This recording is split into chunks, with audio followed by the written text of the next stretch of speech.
What the What the fuck? fuck? What the The fuck? fuck? What the What the fuck? fuck? What the fuck did I just watch? You are listening to What the Fuck Did I Just Watch? You can find us on Facebook and YouTube at WTF Did I Just Watch? Thanks for joining us, and here's our latest episode. Well, hello everyone, and welcome to another episode of What the Fuck Did I Just Watch? And in honor of Pride, we are going to discuss the movie Birdcage, which is a favorite of John Paul's and his mother's, and a favorite of mine, and I'm assuming a favorite of Mary's. Yes. So, and of course, John Paul, my steadfast co-host, and we're joined today by Mary, who is John Paul's mother-in-law and an amazing woman who just, of course, you've probably seen her in our Dogma episode, and we love her insights. So when she saw that we were doing this one, and she made a little comment, it was kind of like on my post about it. I was like, hey, John Paul, does Mary want to do this? Because that'd be great. So Yeah, thank you. Yeah, I really do love the film, and yes, I was not so subtly begging to be included. I'm so glad. I'm like, yay, Mary. But if you have never seen the Birdcage, the short summary of it is that you have a gay couple that one owns the nightclub, the other is the star drag queen performer of the nightclub. They have a son that they raise together, that is the biological son of the nightclub owner, Armand, who comes home and tells them that he's getting married and he's 20 years old. And the girl he's chosen to marry is the daughter of a conservative Republican senator from Ohio, and who ends up being in the middle of a scandal. And to escape the scandal, because the daughter has not been truthful about her intended parents, they go to escape to this nice traditional family living in South Beach and hope that a nice white wedding will clear over this horrible scandal where his cohort, the senator's cohort, who was on the committee for moral something, was found. Coalition for Moral Order. There you go. The Coalition for Order was found dead in the bed of an underage Black prostitute. And I put it that way because they make a big deal. Not just that she's underage, like that, they cut it like just cut it go, and then they're like, and Black, like that was the like. So there's a nice little interesting commentary on prejudice and racism in general there. But and so to avoid the scandal, or to try to mitigate the scandal, he thinks going to this traditional family to have this wedding will help. And of course, during all this time, their son, Armand, and Albert's son, Val, has asked them to cover up who they are, have Albert, the drag queen, not even be around. And Armand is supposed to do his best to look straight and hide every indication of flamboyance whatsoever from his entire home, and get Val's birth mother to come and be there as the role of his wife. And as you can imagine, it just all goes to hell real quick. So with that little summary, it's a very comedic way of going to hell. So that, like, the whole time you're laughing and shaking your head and crying, and they use like just extreme like absurdity to highlight a lot of actual points that are still relevant today, because there's still a lot of fights today about what conservative push is doing to people's rights in general. And so that's all there still. But with that summary, I will hand it off to John Paul and Mary, because I've talked enough already. So That's a good summary. Yeah. So this movie came out, March 8th of 1996.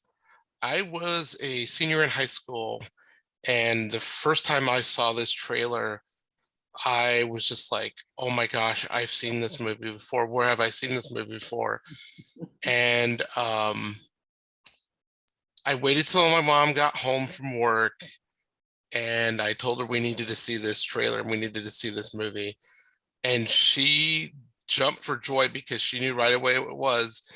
It was the American version of La Cage Folk, which, growing up, I saw La Cage Folk 1 and 2 with my mom several times.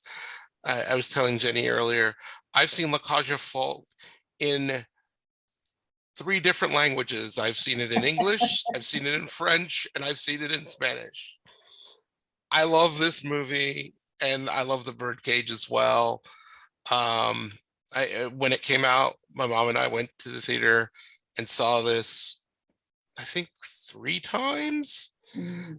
And I was working at a video store, so when it hit home video, it was early on in the stages of DVD. It was one of the first DVDs to come out by MGM.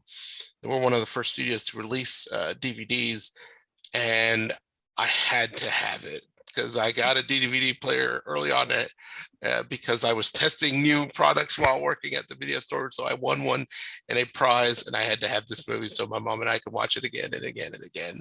I eventually then gave her this copy. This movie is just so much fun.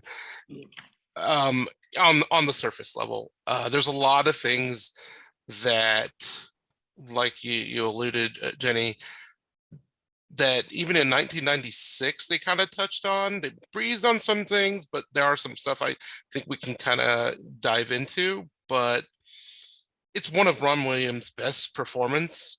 Mhm. It's also one of the best performances by Nathan Lane and Gene Hackman. I mean, Gene Hackman plays such a son of a bitch.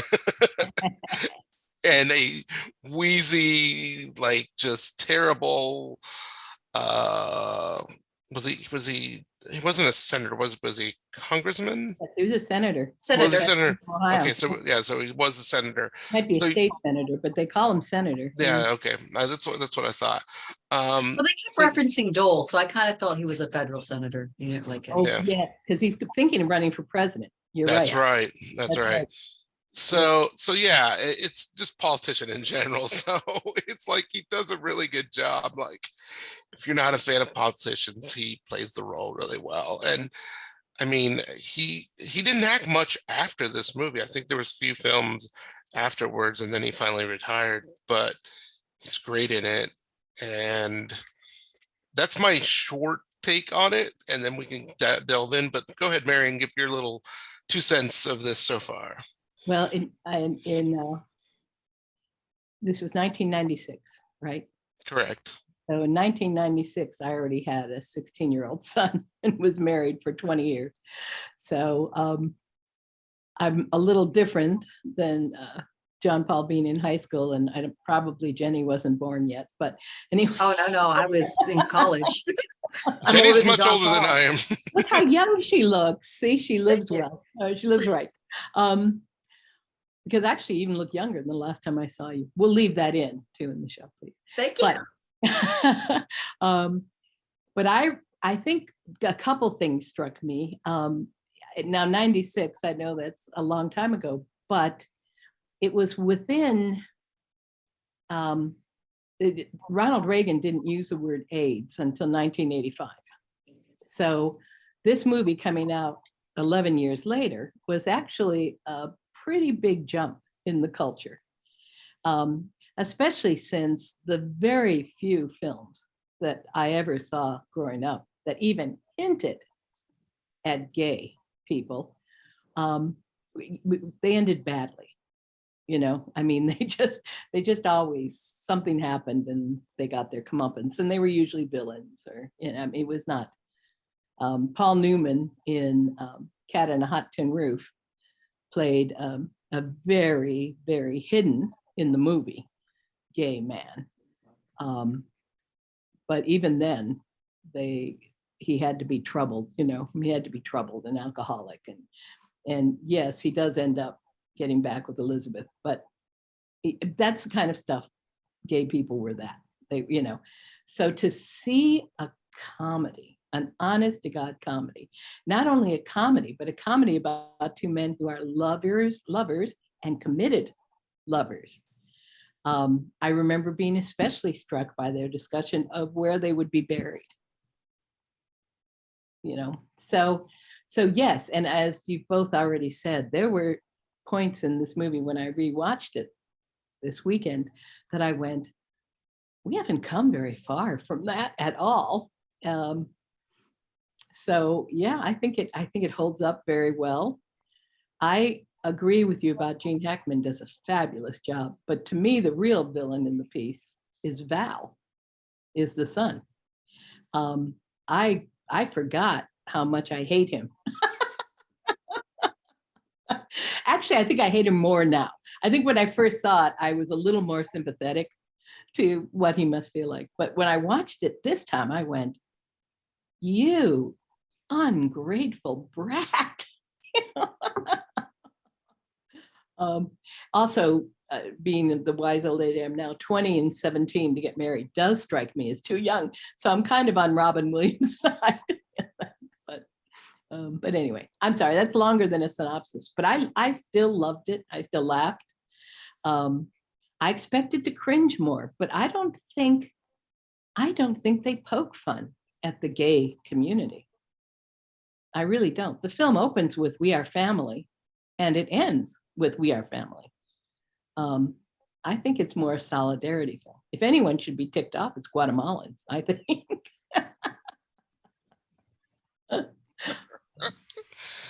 Yeah. So yeah, let's touch on Hank Azaria for a little bit. So he tried a couple different voices for that character. He had two different voices, for which the character was Agador Spartacus, which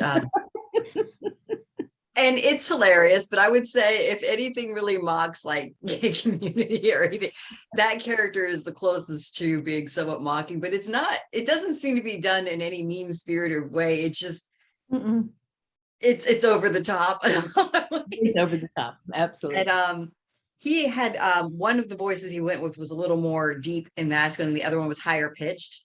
And he was worried about the second one being too stereotypical. So he asked a gay friend of his, and that friend thought that that higher pitch one was more realistic. So to give Hank Azaria some of his due, he didn't just do it lightly. He did try to make sure he was trying to be considerate of actual gay people. And so there's that. And in the world there that he grew up in as a voice characterization and actor, you know, there was a lot more things that were acceptable than that there are now. And he's now getting a lot of shade cast at him for a lot of his work and things like The Simpsons, where he's playing the Indian 7-Eleven store owner and things like that.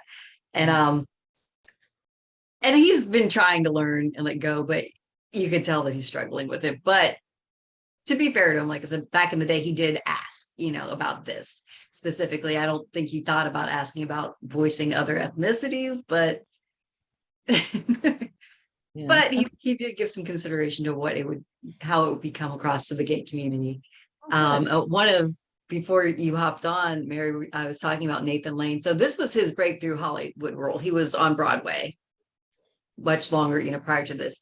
And although Nathan Lane is openly gay and has been for years, he had not come out before this movie was released. Like he came out afterwards. And I don't think it was directly afterwards either, but he hadn't openly declared, hey, I'm gay at the time, which is interesting because I wonder, you know, I kind of wondered when they cast him if they knew. You know what I mean? Oh yeah, I wonder too.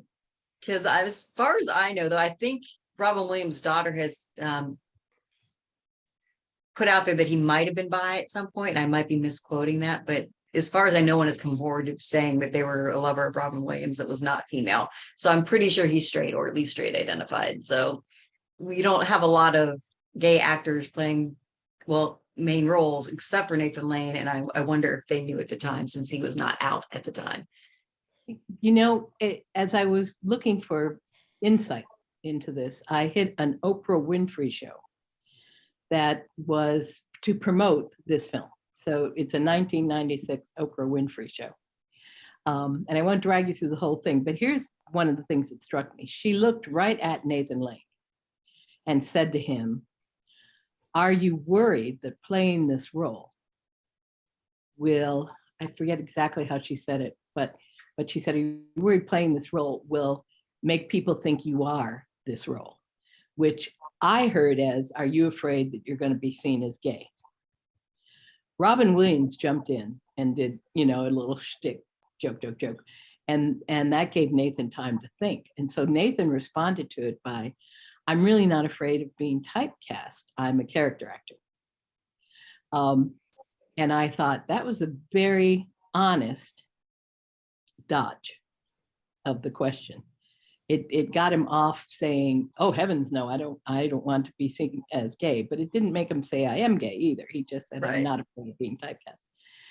In that same show, however, and to go back to what you said, Jenny, and this struck me, is that Robin turned to Nathan at one point and said to him, I promise to keep you in all the shoes I can get, Dorothy.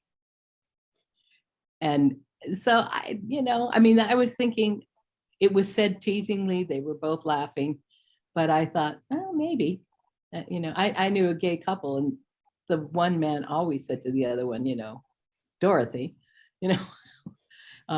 so it just struck me that maybe Robin knew and didn't give a damn, but he knew. It's highly possible. Yeah. Yeah. But the interesting thing, and I was thinking, so in the 80s, I do recall running across gay characters in movies that didn't necessarily have a negative end. Like there was the Mannequin movie where you had the gay window dresser and he the Fine. Yeah, that's right. And I would argue James Spader played a gay guy in that too, but that's a different. Quite possible. Goldie Hawn movie Protocol. She was living with two men and they were gay. That's right. Like they never came out and say it, but during that period where she's like in the hearings and they're like, we hear you live with two men. She's like, no, I share a home with two men who live together. She like makes that distinction. And like you could see the whole congressional panel and whatever go, oh, like they don't come out and say it, but I have to admit, I was thinking longer ago. I was thinking of 60s and 70s. Yeah, you certainly didn't see it then. Yes, certainly by the 80s. That would make sense. That was a tough time period, though, because we did have the AIDS crisis going on. Yeah. And I think there was a lot of homophobia that surfaced because of that. Yeah, I mean, nobody would even talk about it. And it's people, they're falling off left and right, dying from AIDS that they wouldn't even acknowledge was a viral endemic, and they ignored it and they wouldn't study it, and all because it was hitting a community that they didn't even want to see, until it started spreading to the heterosexual community. Then they, villainized gay people as if that was, their fault, as opposed to the whole culture of phobia that made it something clandestine to begin with. And yeah, it was very tragic. And still is, and still a problem. But also what I thought was the funniest thing is like a palimony agreement. You keep hearing them throw that term around in the movie Birdcage. And I always kept thinking about it. I haven't really done the research. Like I understood what a palimony agreement was because kind of had them for a while. Ohio had a common law marriage where if you were with the same person for 10 years, you were married, but it still didn't protect them. And then Ohio took that away as well, probably trying to defeat the whole having gay marriage thing is, but I wondered, with the palimony agreement, because it's for individuals in a live-in relationship to sort of have marital rights in the sense of if you split. Right. This is the whole point of the palimony agreement, but I wondered if it would stick for a gay couple, if they would still count it, or if that was always there as a way to work around not having rights or the right to marry at the time. Because, to be clear, this was way predated same-sex marriage being legal. So that was not a possibility. Absolutely. I can tell you, I don't know the answer to that per se, but I can tell you that I was struck in the film itself that the way Robin Williams gets around it is he signs everything over to Albert. There's that wonderful scene where he says, it's all yours. The club is yours. The house is yours, And he says, well, this is all, you're leaving all to me. And he goes, well, then give me half back. So, that was sort of his very loving, very committed way of saying, no, I'm really in this, for the run. I am not using you. Yeah. So I like really beautiful. You're right. That was a very beautiful scene. I really, really like that. I think there was a lot of other real, just genuine, love for each other in this movie. That's another reason why I really do love the dynamic of both Robin Williams and Nathan Lane in this movie. Yes, there's some hilarious parts, but there's so much heartwarming scenes. When he's just trying to teach him to be straight. Yes, it's funny and everything, but even he stands up to that bigger guy, which you think, okay, what's going to happen here? And so, Robin Williams gets beat up. you know? I did love that scene because, really, Robin Williams is kind of a prick in that whole Oh yeah, scene where he's teaching. Like, he's just 100%. kind of abusive and snapping at Albert and just mean as hell. And like, yeah, I mean, it was well meant, but it was like, I'm like, this is looking borderline like an abusive relationship Well, at this point with the way he's doing it. if you watch that scene, there's that person that's eating in front of them. That's kind of like giving like reactions of like, Yeah. what is happening here? Which is such a contrast because when you see him coaching Albert Nathan Lane in the performance for the drag show, he's much more compassionate. He's much more Yeah. kind. He's very patient. But this is almost like he was trying to channel, and maybe I'm reading into, but like as if the character of Armand was trying to channel heteronormative, and that was what was making him come across as abusive to his partner at that point. I wondered about that. You know what I mean? Like if that was intentional or if it was meant to be funny, because it really wasn't. It was kind of hard to watch. And I mean, there were parts of it that were funny, but if you've ever seen the original La Cage aux Folles, there's a scene in it that in the modern one, because I tried to rewatch La Cage aux Folles too. I couldn't find the whole thing, but I found segments of it in different spots. But in the new one with Robin Williams, if you remember, there's a scene where Nathan Lane goes, "Go ahead, hit me, go ahead, hit me." And Robin just reaches up and pushes, just very gently pushes him back. And you go, ah, right?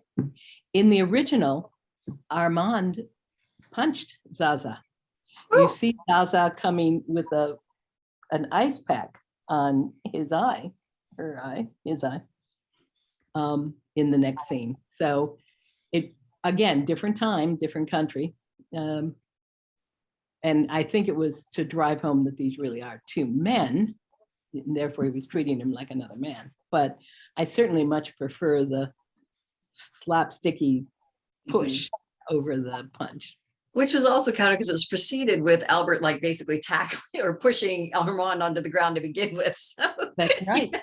That's how so he it ends up wasn't on the just ground. like, yeah, he's just like, oh.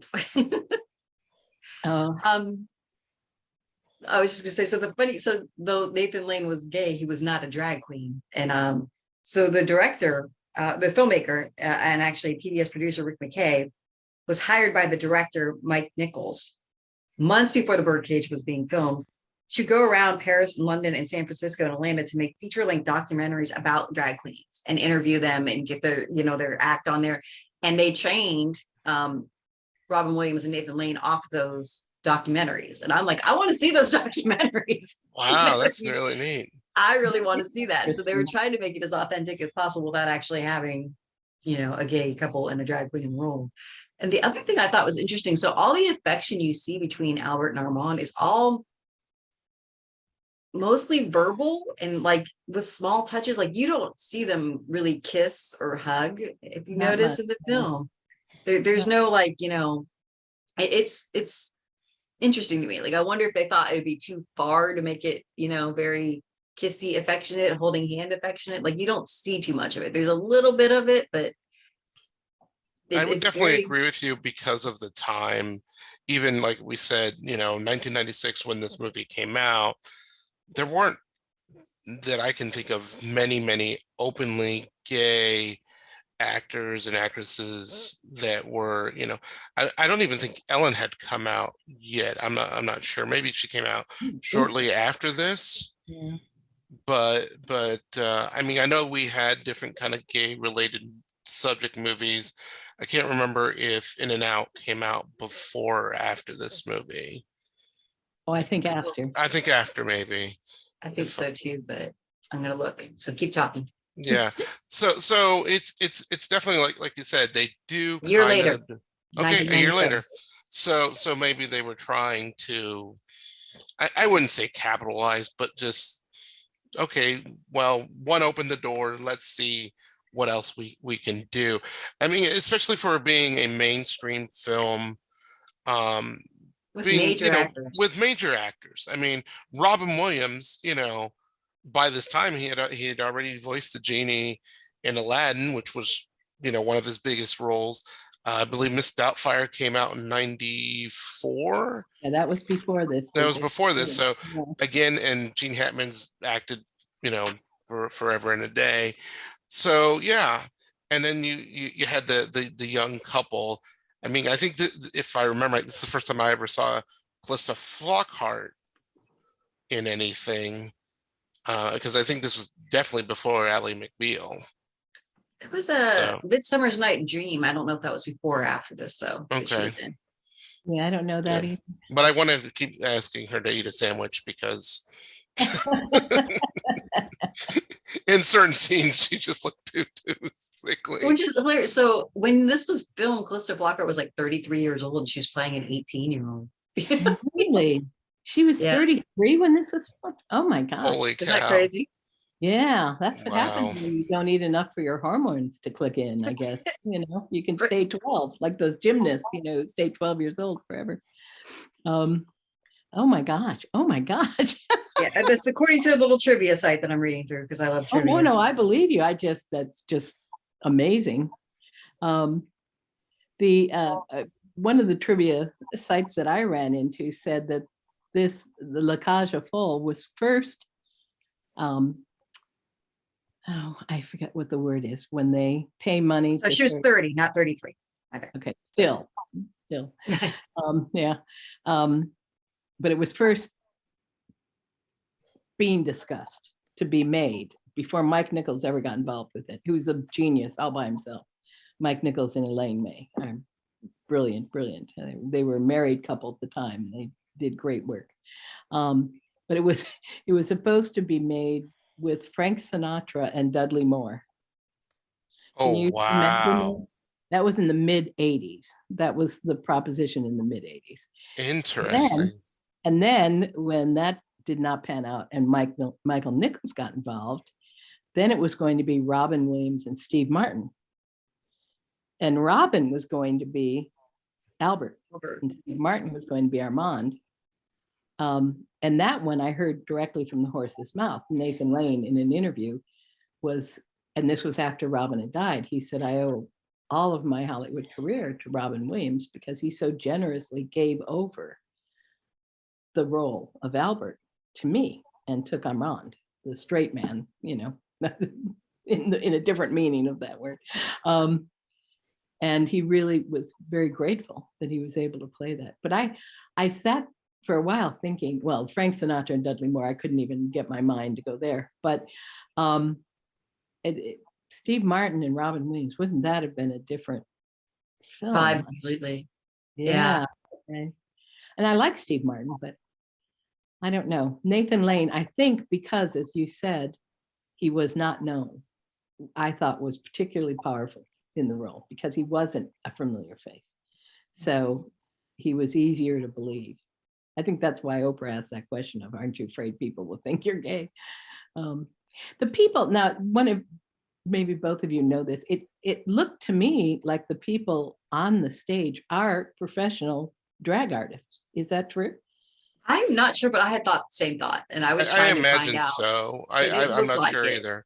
I mean, I know the credits does have a lot of, costumes and choreographers credited. So I imagine they might have.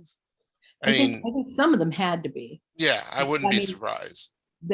When you go to IMDb to look at the cast, there are a lot of male names by the dancers, but that doesn't mean they're professional drag. That could mean that they're professional dancers that got put into drag.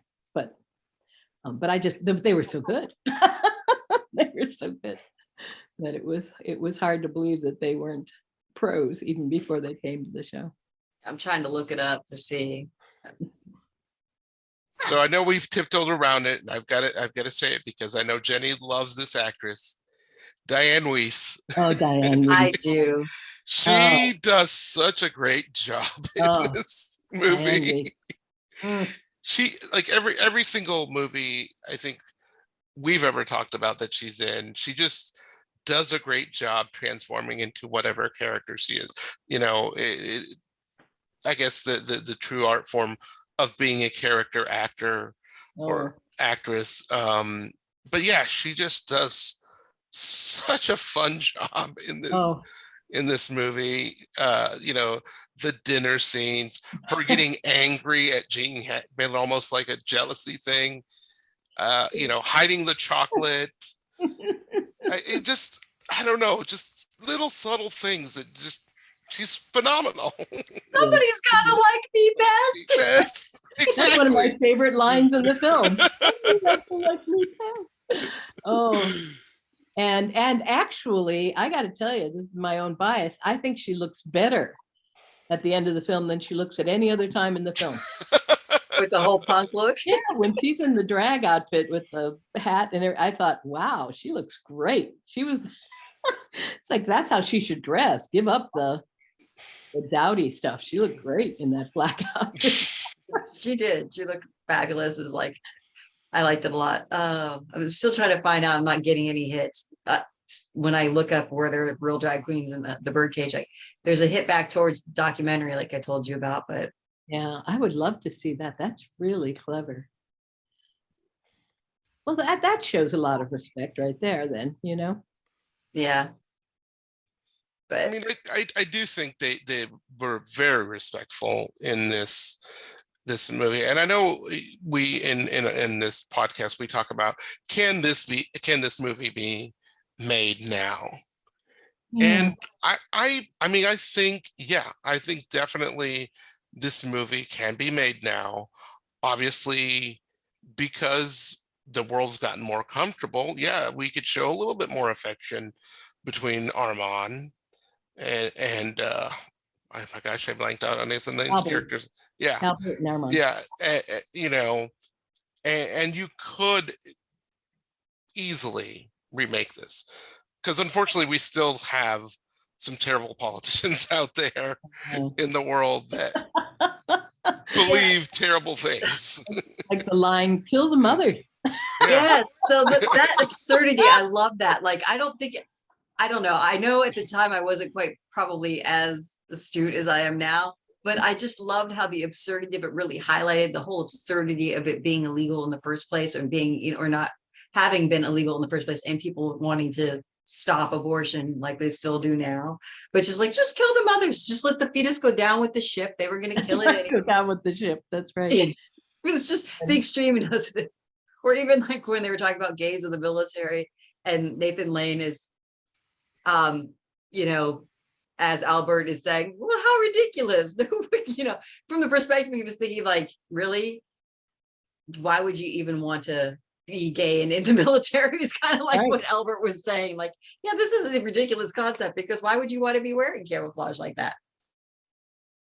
So And of I thought course, that was hilarious. I did too. And that's part of what I mean when I said, I think it would still work. But the Guatemalan didn't make either of you, that actually made me cringe a little. I mean, because I thought, I know he's supposed to be over the top. I know that. And even the sitting on the table and kicking his legs, that was fine with me, because I mean, he wants to be a drag artist. He wants to be one of the over the top people on that stage. So for him to be dancing and kicking his legs didn't seem out of character for me. But the Guatemalan, I don't know if you could pull that off anymore. I think he might have to be. Well, I thought, and not that this makes it the same, but I believe it. I thought Azare was some form of Latino, Latinx background to begin with. And I don't know a lot of Guatemalans, to be honest. And I can't really figure out how much of his accent was supposed to be Guatemalan, or if it was just a product of his gay characterization. So it made me question, but it didn't make me cringy, because I wasn't really sure what exactly was happening there. So you know what I mean? Well, it certainly isn't the major part of his character. I mean, it's referred to twice, I think, or maybe 3 times, because he does.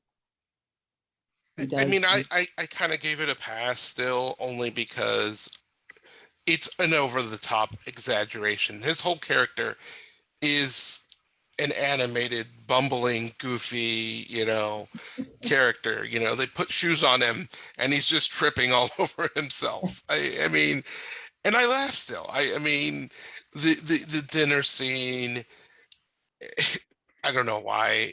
Wrestling boys Yeah, on the yeah, boat. yeah. I mean, and he's holding the shrimp, and I am convinced in my head that Williams grabbing the shrimp was total ad lib, because there's that look of Hank Azaria's face, like, uh, Well, that wasn't that supposed to fall happen. was genuine, where he slips and falls. That was genuine. Like Oh, I Robin believe Williams it. actually fell, and it wasn't scripted to fall. He just slipped, He and just so fell. that look Wow. might have been part of that. Like I mean, but like I said, he just, when he grabs the shrimp and he's just like, and then like he just drops them in. I'm like, oh, come on, this is ridiculous. please tell me those were pre-cooked. Yeah. Yeah. It just, I mean, and they all eat that sweet and sour what pesto soup. I'm like, all those words should not be combined into one. It's No. just gross. But they all just like collectively like, no, this is not good. All to This- hide the bowl too, right? yeah, yeah. They're playing leapfrog. That's the one I like. Yeah. You have little girls on yours too. That's definitely a boy. Yeah, that's right. It's been a long time But- for you. You've seen them all. So, but I want to circle back to what you pointed out, Mary, that Val is really the villain here. And I think Yeah. we should talk about that. So Val comes up, not only is he like basically trying to get his dad. Well, first of all, he tells his dad he wants to see him alone. That's Armand, and cut Albert out, which causes this weird tension anyway between Albert and Armand, because Albert knows something's going on, doesn't realize it's just a visit from their son. So that's already like a point of tension that happens there. And then, in this secret meeting, they he tells him I'm getting married, and doesn't really give the full picture at this point in time. It's just I'm getting married, and of course Armand's like, you're too young and this is why I'm not for this. And then when more and more comes out, where we have this conservative Republican senator from Ohio and this request to totally hide who you are, and this is really like moving scene where like Robin Williams as Armand is like, I've done that. I know who I am now. And maybe I'm ridiculous and I'm a middle-aged gay man, but I don't want to play this game anymore. Basically, I'm paraphrasing, but I'm done hiding who I am. And it's just heartbreaking, because the son is asking him to do this. You can see the conflict, and he's also, not only is he asking him to hide who he is, he's asking him to tell his partner to go take a hike for a day too, like just kicking Albert out completely. And you can tell that Albert loved Val. He raised it as his own child. He is all sweet and cute when he finds out that Val's home. He's getting his laundry together. He's totally momming him, and even getting a little treat.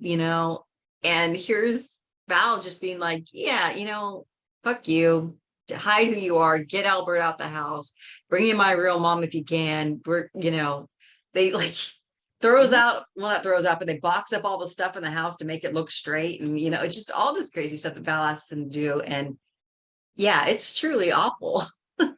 And there's that particularly cruel scene, I thought, where poor Nathan, or Albert, I'll use his character name, Albert, has just found Armand with Val's mother, the wonderful, talented Christine Baranowski, whom I adore her too. He's just found them in an embrace of types. So he comes home by himself and gets his toothbrush, remember, because he's going to go die. And so he needs his, you're going to take your toothbrush to die. I'm traveling light. So he leaves, having sounded suicidal, he leaves. And Val says, well, maybe it's better this way. That's the first thing he says. And I thought, you son of a, I mean, how could you say that to this man who so loved you? And I mean, at the end of the film, he himself admits, this is my mother. Yeah. Little redemption for him in the end. A little redemption at the end, yeah.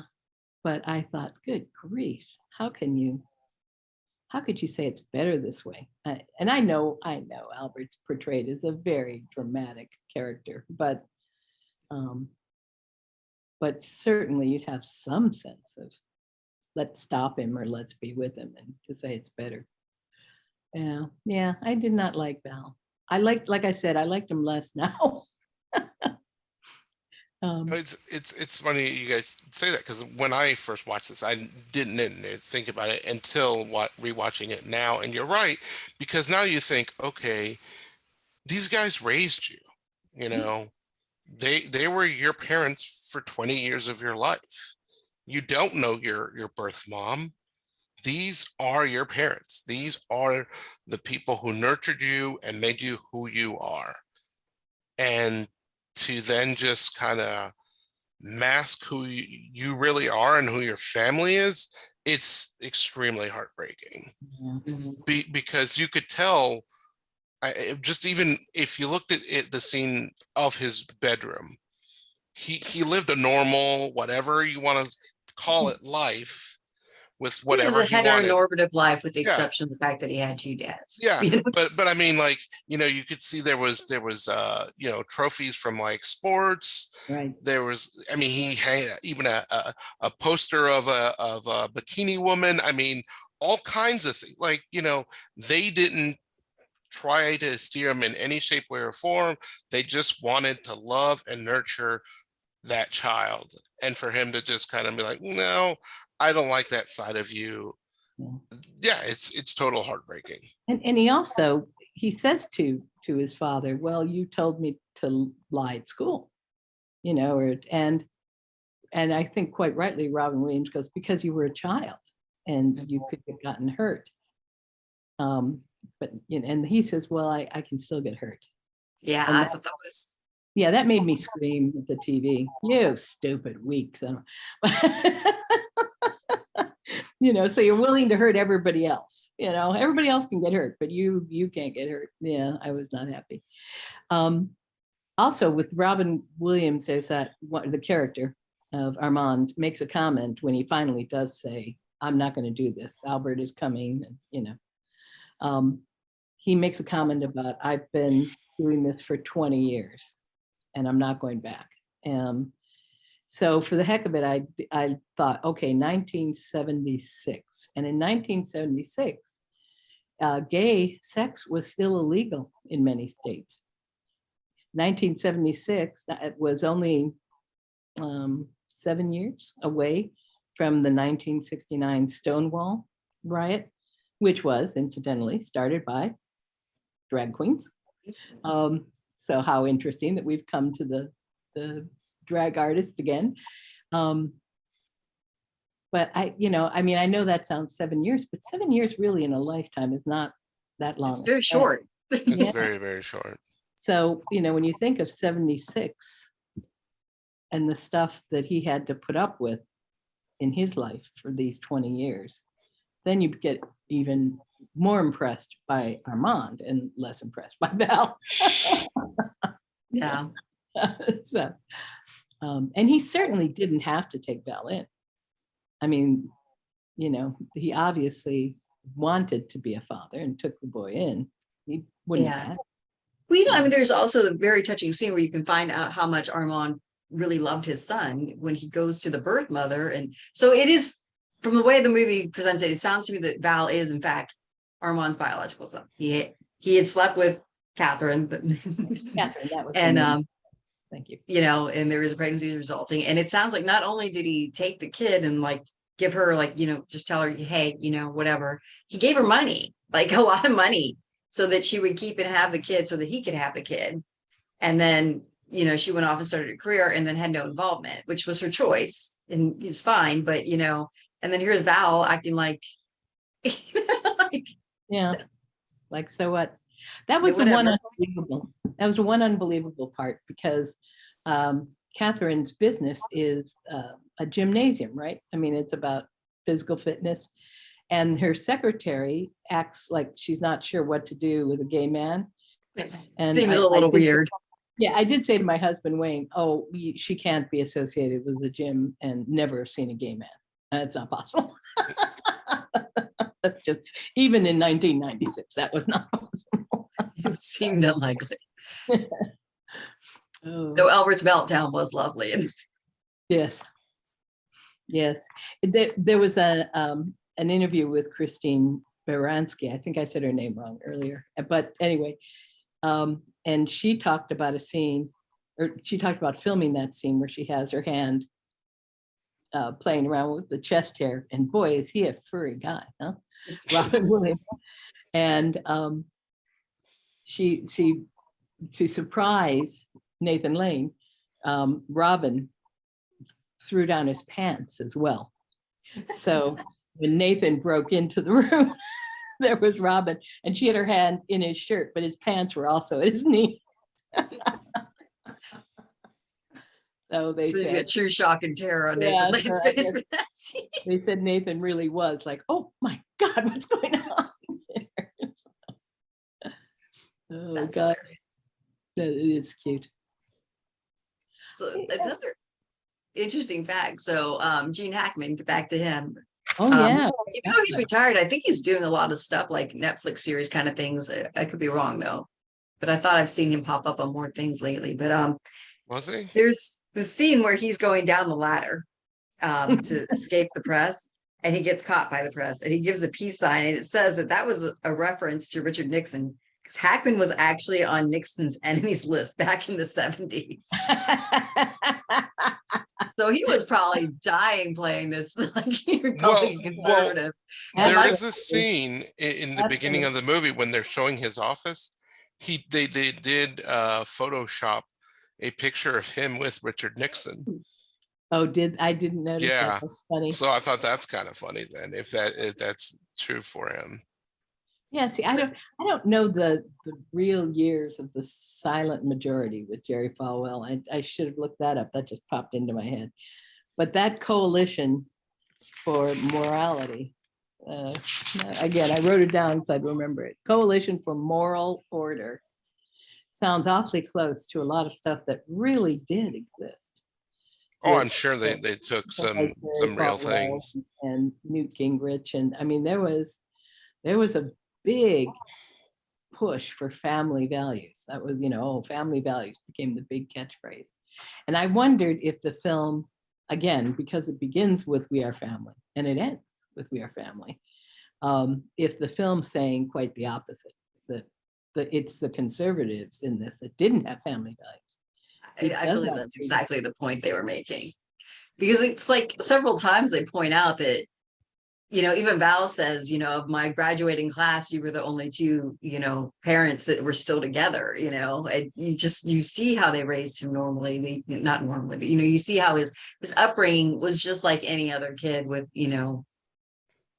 different sex parents. There was nothing of his upbringing that was odd or different besides, the fact that he would have stood out had it been known when he was a kid that he had two dads, and like they pointed out, like even like Dianne Wiest, as the senator's wife, says stuff about it, and when Albert is dressed up as a housewife, they think she's the most ideal housewife. Like Gene Hackman's character is like, you see, this is a beautiful traditional family. And it really kind of was. Because I mean, obviously Albert worked in the club, but you could tell that he had been the house mom, you know what I mean? Yeah. It was real exactly. obvious. And he feels sorry for Dianne. Hackman feels sorry for Dianne Wiest. I mean, not for Dianne Wiest, he feels sorry for Albert as a woman, as the housewife, and treats his own wife with the same oppressiveness that he accuses the Armand character. That's exactly how he treats his own wife. Exactly. Which I think is part of why she gets so ticked off by the end. Because she's like, wait a minute, I'm obedient. For her, but not me. Yeah, I can wear pearls too, which was indeed, according to Nathan Lane, was indeed about to Betty Ford, not Betty Ford, Barbara Bush. It was about Barbara Bush that he wore those pearls.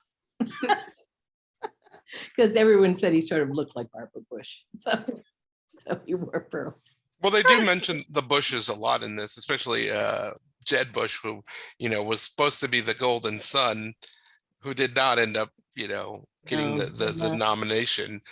But I think it is kind of funny that yes, this movie was fantasy, but it was based in a lot of reality. And it's just really interesting. I mean, even at the end when they're at the wedding, and some of the drag queens, and they look over and they, comment on how hot Bob Dole Bob is, Dole was. which makes me laugh every time. Well, there's also this thing where, like, before it's revealed that the senator's partner in the coalition has been found dead with the prostitute, he talks about how he was going to align with Dole, but he just didn't. And That's right. and it's funny because his wife goes, because he was too dark.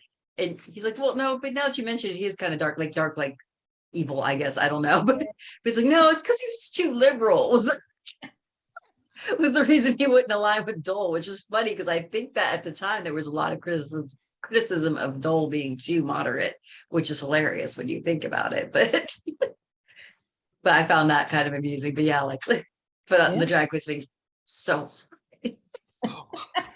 and that's you talk about things that are still around today.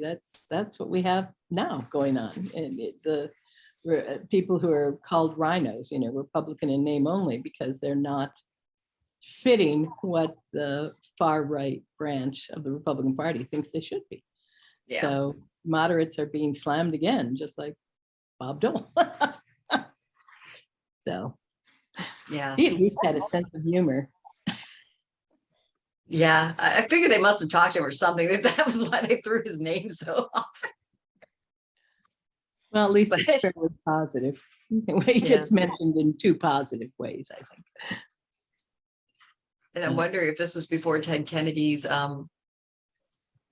incident, because like they bring up the Kennedys a few times too, and he mentions Ted Kennedy. It like would be great if he came to the club. But if I recall, didn't Ted Kennedy have a drinking boating accident with a dead body? Quit. Absolutely, that's actually what did in his presidential Political career, because he had certainly wanted to be. Now I'm the one searching real quickly. Yeah, I can't remember when that was. I feel like that might have predated this. Maybe the more I think about it, like it might have been the 80s. And the reason why I think it did predate it is because when he says Ted, there's this sort of feeling of like, oh gosh, would he be embarrassed to have Ted there? And then it turns out, no, he wants Ted there. So it becomes sort of a joke. But another kind of silent villain in there, you really don't think about it much, is Callista's Flockhart's character, because she is actually the innovator of the whole lie thing. But she kind of is sweet and quiet for most of it. So you forget that she was the one that originally started the stream of lies, like with Armand being a cultural attache to Greece, and, just the lovely, the mom being a homemaker, and just these like egregious just falsehoods and stories that she made up, and even hides the fact that they're Jewish. So the name goes from Goldman to Coleman's.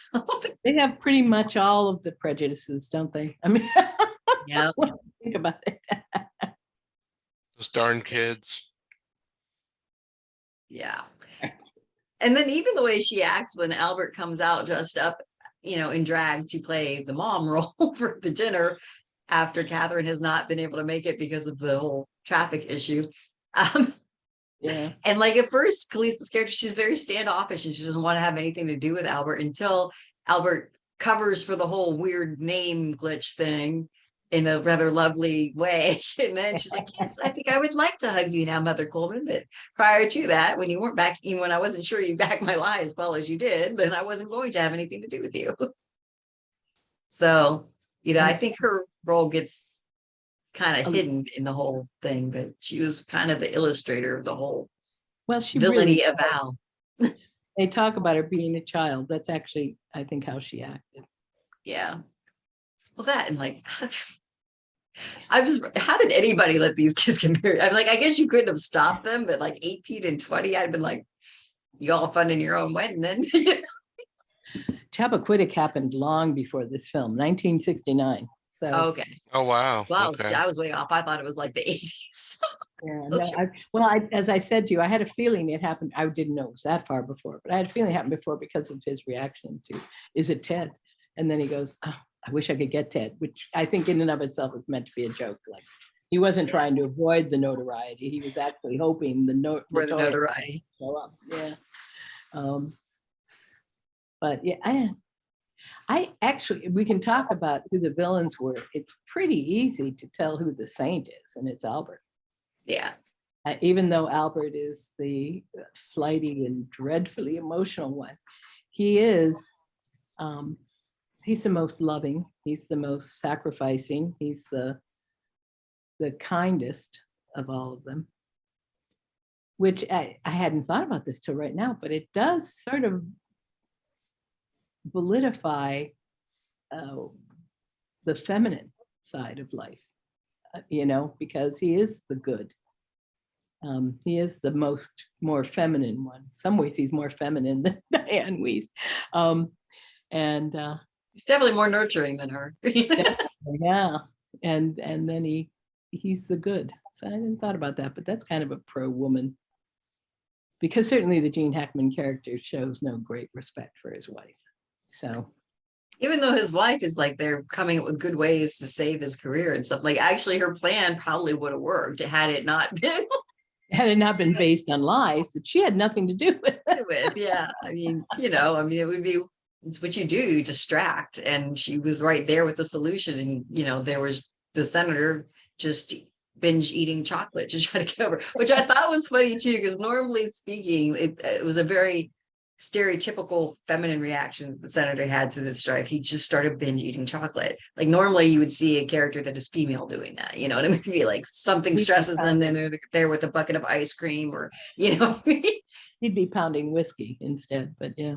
Yeah, well, you would think is what you would have seen the senator do. And I think they probably did that deliberately as well, where like they're like, let's make him pound chocolate like he's let's just take that stereotype and put it there. And I think they played a lot with that kind of stuff, like taking the stereotype from one gender and just flipping it around to another one. And I never appreciated that in prior watchings until recently. And I'm like, this is interesting what they're doing. Yeah. Yeah. Even to the point. Go ahead, sorry. No, please. I was going to say, and he was willing to use his daughter to political ends. Yep. He did not want them to get married, but he was willing to let it happen. And so was his wife, if it helped his career. Yeah, I thought that was real telling too, which was kind of like the whole, an interesting point. We're the moral ones, we're the family value ones. Let's have this wedding that we don't approve of because these children are clearly way too young to get married, to save a political career that, it's interesting too. Like at no point do you hear the senator like condemn the actions of his cohort. It's, shocked, waiting to hear that, from what it sounded like, nothing that validated the fact that he, and also they just kind of blow over the underage prostitute part, I thought a lot. And I found that very disturbing. Like they much more focused on the race of the prostitute than the fact that they mentioned specifically that she was underage, like just, not the important part there, not the fact that there's, Yeah. And I do think we have gotten more sensitive to that as, I do think that's probably one of the signs that it was done a while ago. I don't think you get away with that being just there. Oh, it's terrifying. They even kind of make fun of the underage prostitute. Like there's a scene where they've done an interview with her, and she's like, "Well, he seemed kind of weird, but then he was smiling, so I thought it was okay." And then you'd see them commenting and laughing about it later, like the other reporters. I'm like, yeah, it walks a thin line with that one. That's for sure. that was very cringy for me. Yeah. Which is interesting because, there could have been a lot more, but you could, I think if they had not done their research like they did and had not like tried to be a little more caring, that it would have been a very cringy movie as opposed to a really well done movie with a few cringy aspects, that were pretty much a sign of the times. But yeah. I floated around between a couple websites. I typed in Birdcage critique or Birdcage criticism, both those words, and I floated around between a couple of very obviously and deliberately gay representatives and lesbian representatives who were doing movie reviews. And the only complaint, I didn't hit everyone in the planet, but I saw about 4 of them. And the only complaint one of them had goes back to what you and John Paul were talking about earlier. One of the critics, gosh, I even have his name. I could suppose I could give him a call out here. Rantasmo, Rantasmo. He said that the only criticism he had was that it needed more gay. and but we kind of referred to that already, that if you did it now, you'd be able to Actually cast it with actual gay people. Good. That's true. Think of Neil. I mean, obviously Nathan Lane, but other than that. Yeah, Nathan could take the other role now, and Neil Patrick Harris or some younger guy could. That'd be lovely. And actually, Neil Patrick Harris can sing beautifully, so he could do that role. Yeah, that's true. The more I think about it, the more I like it.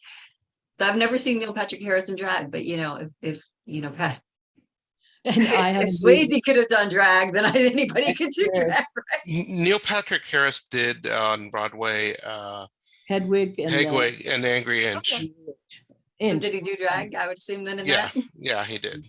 So he could pull it off. I'm So just trying to picture the drag queen version of him. I'll have to look up pictures with my brain. I guess this is a perfect way for me to segue into, you know, the most cringiest scene, which is Gene Hackman in drag. And he knows it too. You know I that? mean, I don't have a good way to segue, but I'm going to segue this in. Oh my That's gosh. great. I was actually going to head that way Oh myself. My gosh. Yeah, I think It it's a way is to wrap just things up. He's distinctly creepy. uncomfortable. I couldn't tell if it was the actor or if it was the role. But yes, his character was distinctly The uncomfortable. actor was still having fun, so I Yeah. think I that mean, it was the role. I He hope was I playing that mean, one. I think he was having fun. I know initially I could imagine when he first came out, he was probably like, but then as you see, especially when they're coming out of the club, because at first he's even standoffish, but then he goes and defends his wife. That's true. And he also Well, has, oh, go ahead, Mary. no, he also has that he's so much taller than everybody else around. Exactly. So how they all hid him I was know. kind of ridiculous in its I own think right. it's the idea that you don't see what you can't believe is possible. And Right. nobody there would have believed it possible that he would have done Come that. out drag, yeah.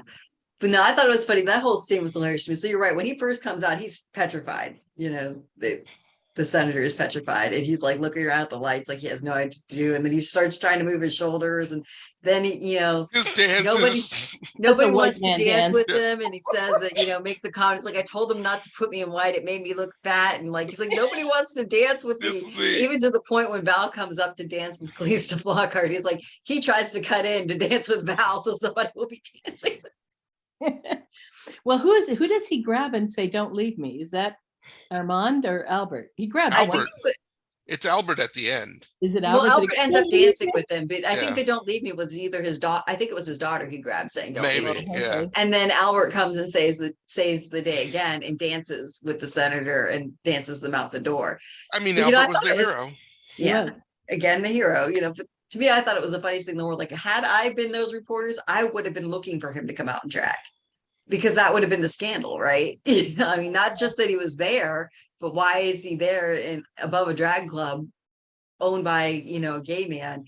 I know. Like my brain would have been like looking for the drag, but you know, that's just me.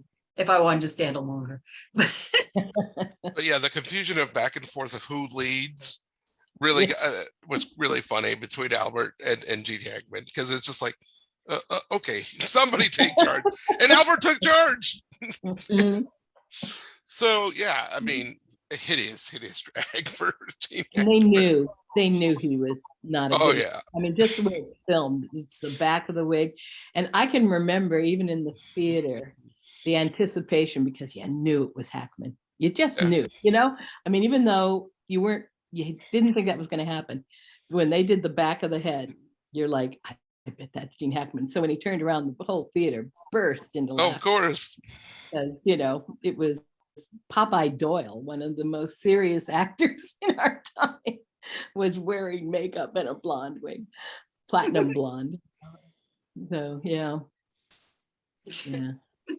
Oh gosh. All right, so And then final thoughts. last line is the chauffeurs. I love that. In your dreams, lady. Meet me at the corner in your dreams.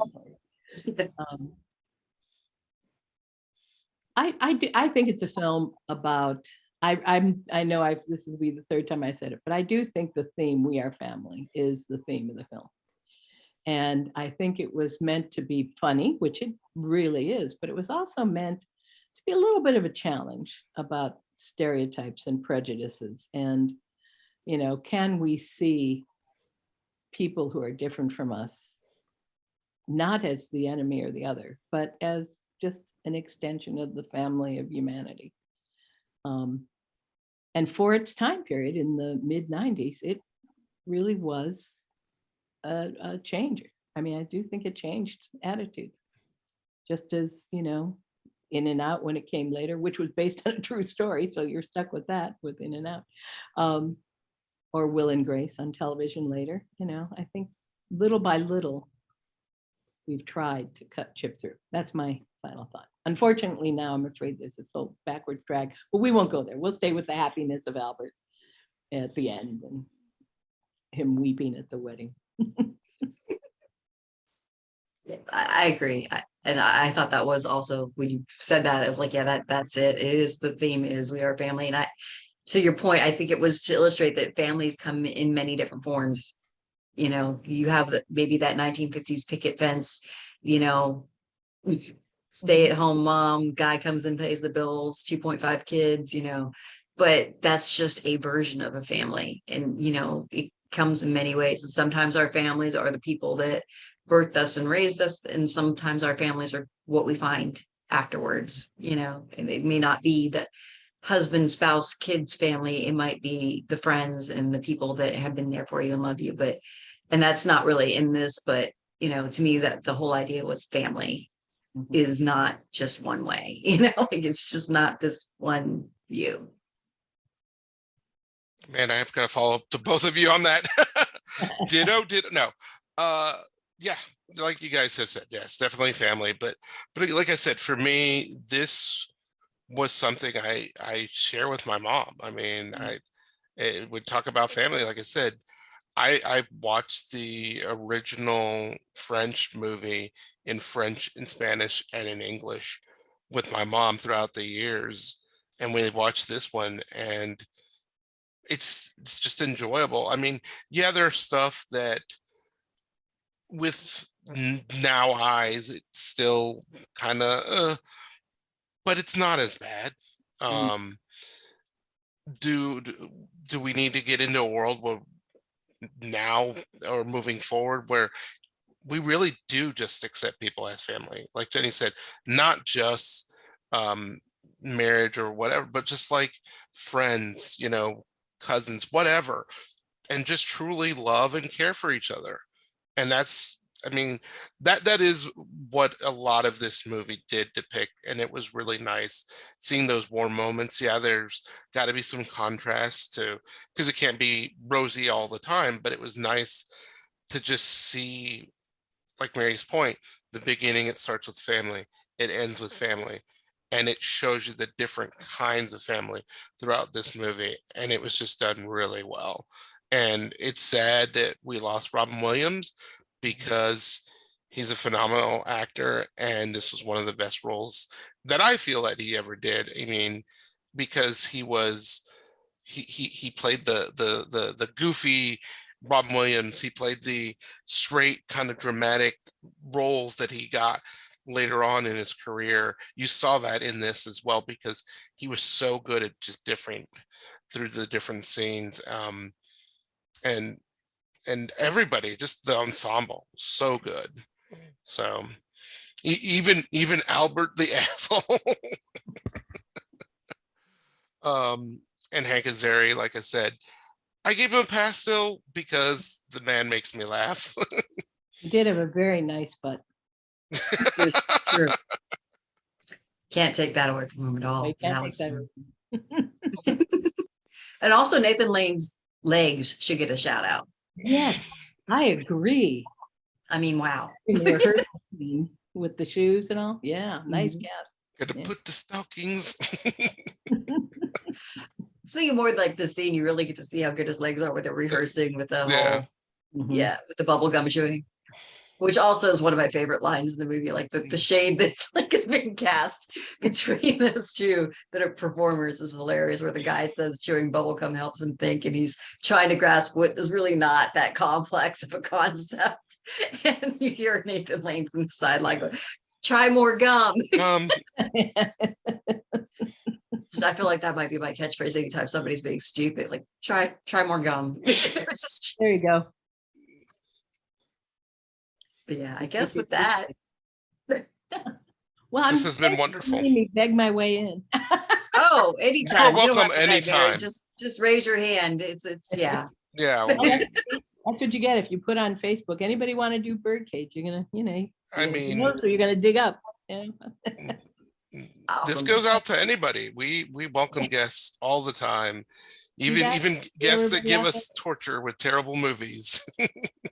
Go on Facebook, follow them, and you'll get an invitation to be on this wonderful show with their brilliant insights and kind natures. So, Oh, thank you, Mary. Thank you, Barry.